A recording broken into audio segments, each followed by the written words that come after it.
Have you ever wondered what lurks in the unexplored mountains, deserts, and ancient caves of our world? What if some of the most terrifying monsters from legend weren't just stories, but warnings? Today, we're uncovering 9 mythical creatures that may have actually existed, and the evidence? It goes back thousands of years. Stick around, because the creature at number 1 might just be the most terrifying thing the ancient world ever imagined. Number 9, the Catoblepas. In 77 AD, the Roman naturalist Pliny the Elder wrote about a beast so horrifying that simply meeting its gaze meant instant death. He called it the Catoblepas, a creature from the marshes of Ethiopia whose head was so heavy it could barely lift it from the ground. And Pliny wasn't making this up. He documented it as fact in his encyclopedia Natural History. According to his account, the Catoblepas had the body of a buffalo, but its face was something else entirely. Shaggy eyebrows hung over bloodshot eyes. A mane of coarse hair fell over its features like a shroud, and its breath, poisonous. Anyone who inhaled it would be struck with convulsions and death. But here's where it gets interesting. Pliny wasn't alone. The Greek writer Claudius Aelianus described the same creature decades later, adding that it fed only on poisonous plants, which explained its toxic breath. Even a Roman general named Marius supposedly lost soldiers to the beast when they mistook it for a sheep and approached too closely. So, was the Catoblepas real? Many historians believe the legend was inspired by the African wildebeest, or gnu. The wildebeest does carry its head low, grazing constantly, and in certain conditions, especially when wounded or exhausted, it could appear monstrous to travelers who had never seen such an animal. The name Catoblepas literally means that which looks downward in Greek, perfectly describing the wildebeest's posture. But here's the thing. Ancient people weren't fools. They knew what normal animals looked like. So either they encountered something far stranger in those Ethiopian swamps, or the wildebeest of 2,000 years ago was something we no longer recognize. Number 8, the Wendigo. Deep in the frozen forests of North America, the Algonquian peoples told stories of a creature that embodied humanity's darkest hunger. They called it the Wendigo, a being that was once human, but transformed into something monstrous through an act of cannibalism. The first written account of the Wendigo appeared in 1661, in Jesuit missionary reports from what is now Quebec. The missionaries documented Cree tribesmen who, during brutal winters, were seized with an ailment unknown to us, which makes them so ravenous for human flesh that they were slain in order to stay the course of their madness. The Wendigo was described as gaunt and emaciated, its skin pulled tight over its bones like ash-gray parchment. Its eyes were sunken but glowing. Its lips were said to be missing, chewed off in its endless hunger. And no matter how much it ate, it could never be satisfied. With every victim consumed, the Wendigo grew larger and hungrier. But here's what makes this legend terrifying. It's connected to real events. In the winter of 1878, a Cree man named Swift Runner took his family into the remote Alberta wilderness to hunt and trap. Months later, he emerged alone. When authorities investigated, they discovered the remains of his wife, his 6 children, his mother, and his brother. Swift Runner confessed to killing and eating them all, despite being only 25 miles from a Hudson's Bay Company supply post where food was available. He claimed a Wendigo spirit had possessed him. Swift Runner was hanged in December 1879, but he wasn't the last. In 1907, a Cree chief named Jack Fiddler was arrested for murder. His defense? He had killed 14 Wendigos in his lifetime, people about to transform into the monster, and was simply protecting his community. Psychologists later coined the term Wendigo psychosis to describe this phenomenon, an overwhelming compulsion to consume human flesh, even when other food is available. Some scientists debate whether it was ever a real condition or simply a cultural explanation for acts of desperation. But the Algonquian peoples knew one thing for certain. The Wendigo was real to them. And in those frozen forests, something was turning men into monsters. If you're finding this fascinating, do me a favor, hit that subscribe button. We're just getting started, and the creatures ahead are even more incredible. Number 7, the Groot slang. In the remote Richtersveld region of South Africa, there is a cave the locals call the Wonder Hole, or the bottomless pit.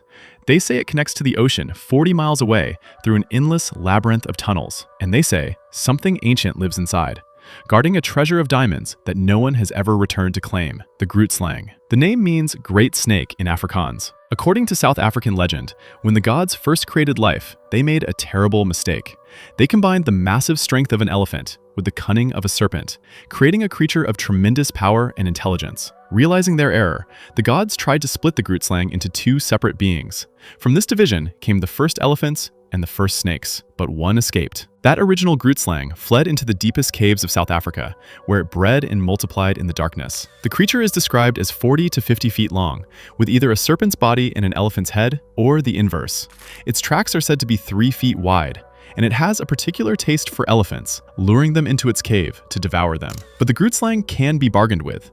It has an obsession with gems and precious stones. Some legends say that if you offer it enough diamonds, it might spare your life. In 1917, an English businessman named Peter Grayson went searching for treasure in the Richtersveld with a party of men. After members of his group were attacked and injured by lions, Grayson disappeared. His body was never found. The locals whispered that the Groot slang had claimed another victim. The South African journalist Lawrence G. Green spent years investigating the legend. He believed it may have originated from sightings of African rock pythons, which can reach 25 feet in length. Others have suggested that ancient memories of real creatures, perhaps the Titanoboa, a prehistoric snake that grew over 40 feet long, or the Gomphothere, a four-tusked ancestor of the elephant, somehow merged into one terrifying legend. Whatever the truth, the wonder hole remains, and the locals still refuse to enter it after dark. Number 6. The Tatzelwurm. High in the Alps of Switzerland and Austria, for over 300 years, people have reported encounters with something that shouldn't exist. A creature with the body of a serpent, the face of a cat, and clawed front legs, but no hind legs at all. They call it the Tatzelwurm, meaning clawed worm. The earliest documented sighting dates to 1779. A Swiss farmer named Hans Fuchs was walking through the mountains when he suddenly encountered 2 of these creatures. The shock was so severe that Fuchs fled to his home and collapsed. Before he died of a heart attack, he described what he had seen to his family. Serpent-like bodies, 5 to 7 feet long, large feline heads, and short, clawed forelegs. His family later painted a memorial depicting the creatures that had killed him. Throughout the 1800s, reports surged. Witnesses in Switzerland, Austria, Bavaria, and northern Italy all described the same thing.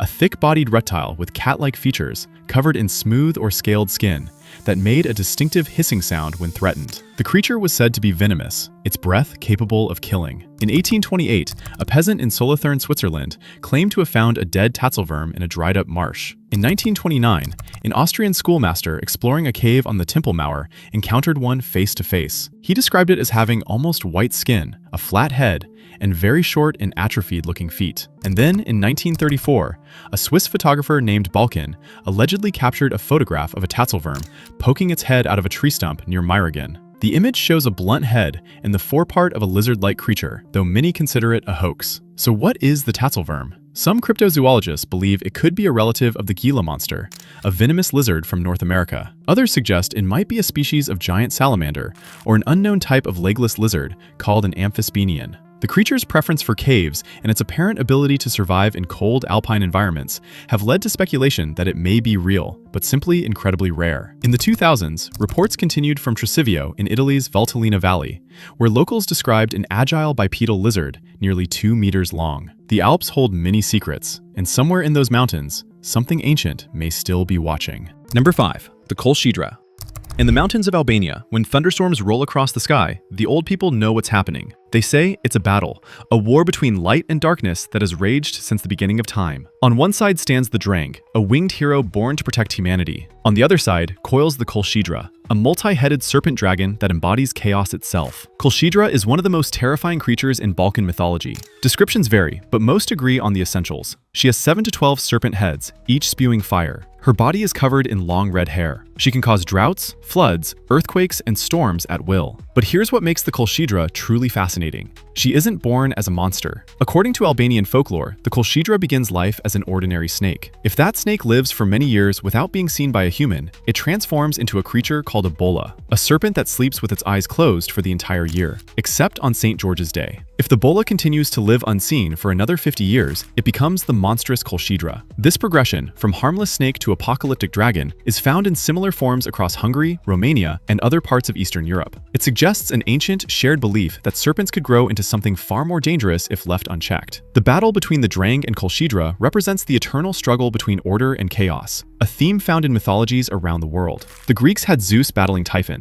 The Babylonians had Marduk slaying Tiamat. The Albanians have this, a winged human hero wielding lightning like a sword, fighting a fire-breathing serpent in the clouds. But unlike other myths, the Kolshedra is still part of living tradition. In some Albanian villages, when storms approach, people still make loud noises with metal objects or ring church bells to drive her away. They shoot guns into the sky. They've been doing this for centuries. Some scholars believe the Kolshedra legend may have originated from real encounters with large snakes in the Balkan wilderness, combined with a human tendency to imagine what such creatures might become if they lived long enough. And in the mountains of Albania, the storms still rage. Number 4. The Mongolian deathworm. In the vast, empty expanses of the Gobi Desert, Mongolian nomads speak of something that lives beneath the sand. Something so deadly that even saying its name is considered dangerous. They call it the Olgoi Korkoi, which translates to large intestine worm. In the West, we know it as the Mongolian deathworm. The creature first came to Western attention in 1926, when American paleontologist Roy Chapman Andrews published his book On the Trail of Ancient Man. While seeking work permits in Mongolia, Andrews met with government officials, including the Prime Minister, who asked if he could capture a specimen of the legendary worm for them. None of those present ever had seen the creature, Andrews wrote. They all firmly believed in its existence and described it minutely. According to local accounts, the deathworm is about 2 to 5 feet long, blood red in color, and thick like an intestine filled with blood. It has no visible head, no legs, and no eyes. It lives beneath the sand, only emerging after rainfall or during the summer months of June and July. But what makes it terrifying are its abilities. The Mongolian deathworm is said to kill in 2 ways. First, it can spit a yellow, corrosive acid that causes instant death on contact. Second, and this is where it gets truly strange, it can allegedly generate electric shocks from a distance, killing prey without ever touching them. Throughout the 20th century, under Soviet rule, the Mongolian government reportedly banned research into the creature. But after the Democratic Revolution of 1990, expeditions began. In 1990, Czech cryptozoologist Ivan Makurl led the first major search, spending 2 months crossing the Gobi Desert, interviewing witnesses and even building a device to mimic underground vibrations, hoping to lure the worm to the surface. He came back empty-handed, but convinced the creature might be real. In 2005, the UK's Centre for Fortean Zoology launched their own expedition. In 2009, New Zealand reporter David Ferrier tried again. None found physical evidence. But in 1983, something interesting happened. Researchers showed local witnesses a Tartar sand boa, a non-venomous snake native to the region, and asked if this was the Olgoi Korkoi. They confirmed it was the same animal. The problem? Sand boas aren't venomous, aren't electric, and aren't red. Whatever the Mongolian deathworm is, it isn't simply a misidentified snake. The Gobi Desert remains one of the least explored regions on Earth, and the nomads who cross it still watch the sand after rainfall, knowing that something might be moving beneath their feet. We've covered creatures from 3 continents so far, but we're only halfway through. The next 3 legends are even more extraordinary. If you haven't subscribed yet, now's the time. Click that button and hit the bell so you don't miss what's coming. Number 3. The Ache. In the Basque Country, where Spain meets France, the mountains hold caves that humans have used for over 14,000 years. Paintings on those cave walls, at sites like Saint-Mamigné, Isturiz, and Arenteria, depict bulls, oxen, and wild aurochs. These prehistoric images prove that our ancestors revered these powerful animals. But the Basque people didn't just paint bulls. They feared one. The Ache, pronounced A-A-Che, is a spirit from Basque mythology whose name literally means young bull. He dwells in caves and hollows deep within the mountains, emerging only at night, especially during storms, to hunt. Unlike many mythological creatures, the Ache isn't purely evil. He's a shapeshifter, capable of taking the form of a man when needed. He serves the goddess Mari, the supreme deity of Basque mythology, acting as her enforcer and protector. His role is to punish criminals, liars, and those who disrespect the earth and its sacred places. But if you see him in his true form, you'll know. The Ache appears as a young red bull, wreathed in flames, fire pouring from his nostrils and mouth. His horns and tail are sometimes described as pure fire, illuminating the darkness of the caves he inhabits. He is called Ache Gori, young red bull, by those who dare speak of him. According to legend, the Ache guards the entrances to caves and underground places. He attacks anyone who disturbs the silence of these sacred spaces by entering uninvited or throwing stones inside. He emerges during storms because he knows that only those up to no good would be outside during such dangerous weather. There's a famous Basque legend about a young man named Xabier who mocked sacred traditions by pretending to be a priest and giving roasted chestnuts to young women, telling them it was communion. When he tried to walk home that night, he encountered his own funeral procession, a vision of his viaticum. A young, red, fiery bull appeared and followed him. Only when he reached his home did the vision fade. That night, every cow in his family's barn went mad, mooing, attacking each other, slamming against the walls. The Ache had marked him. What makes this legend remarkable is its connection to the prehistoric cave art of the region. Those Paleolithic paintings of bulls date back to 12,000 BC. The Basque people and their traditions may be among the oldest continuously living cultures in Europe. And for all those thousands of years, they have known. In the mountains, something powerful watches from the darkness, and when the storms come, it emerges. Number 2. Typhon. In Greek mythology, the gods faced many enemies, but only one ever made them run. Typhon was the most terrifying monster in the ancient Greek world, a creature so powerful that even Zeus, king of the gods, feared him. According to the poet Hesiod, writing in the 8th century BC, Typhon was born from Gaia, the earth, and Tartarus, the primordial abyss. He was created for one purpose: to destroy the Olympian gods, and his appearance matched his mission. Typhon was so tall that his head brushed the stars. His lower body consisted of massive, coiling serpents that hissed constantly. His upper body was human in shape, but from his shoulders erupted 100 dragon heads, each one capable of breathing fire. Some heads bellowed like bulls, others barked like dogs, roared like lions, or spoke in the voices of the gods themselves. When Typhon rose against Olympus, the gods fled in terror. According to later accounts, they escaped to Egypt, transforming themselves into animals to hide. Apollo became a hawk, Hermes became an ibis, Artemis became a cat. Only Zeus, Athena, and Dionysus remained to fight. The battle between Zeus and Typhon was cataclysmic. According to the poet Apollodorus, Typhon initially won.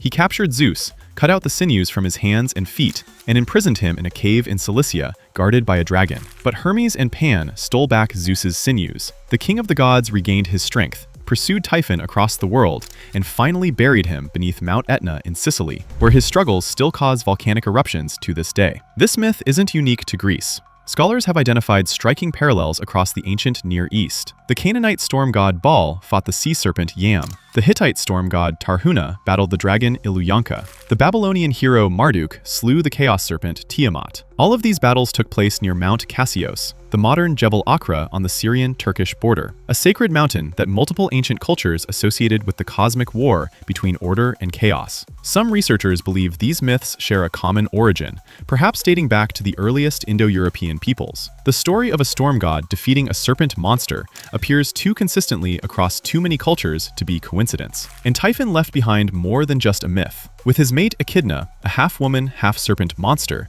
he fathered nearly every famous monster in Greek mythology: the Hydra, Cerberus, the Chimera, the Sphinx, the Nemean lion, and the dragon Ladon. He was the father of monsters, and according to the ancients, he's still alive beneath that volcano, waiting.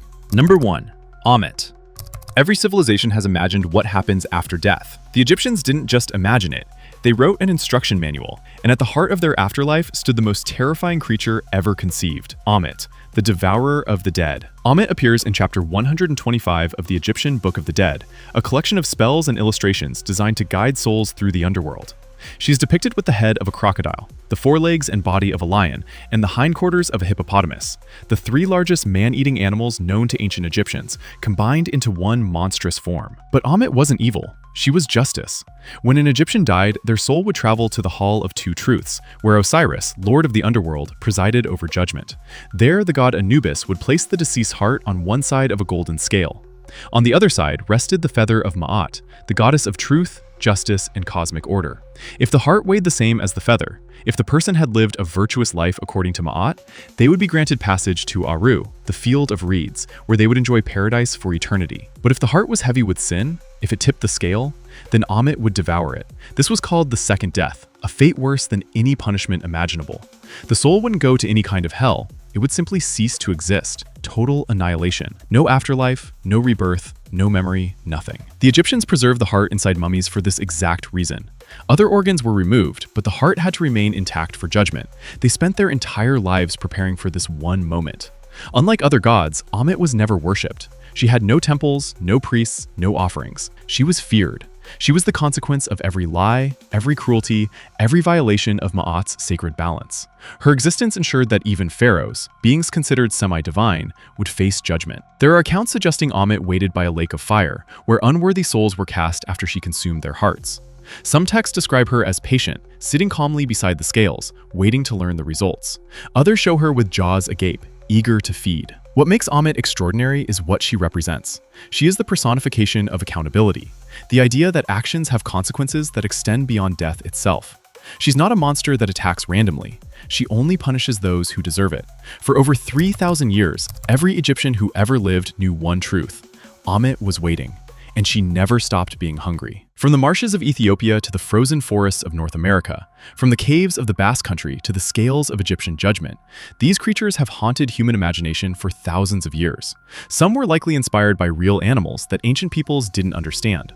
Others may represent psychological truths, our deepest fears given monstrous form. And some may still be out there, waiting to be discovered. The world is full of unexplored places, mountains no human has climbed, deserts where no expedition has searched, caves where no light has ever shone. What else is hiding in the darkness? Don't let the hunt end here. Hit subscribe to never miss a discovery. Every video reveals something new, something unexplained, something that proves reality is stranger than any myth. What creature will we uncover next? There's only one way to find out.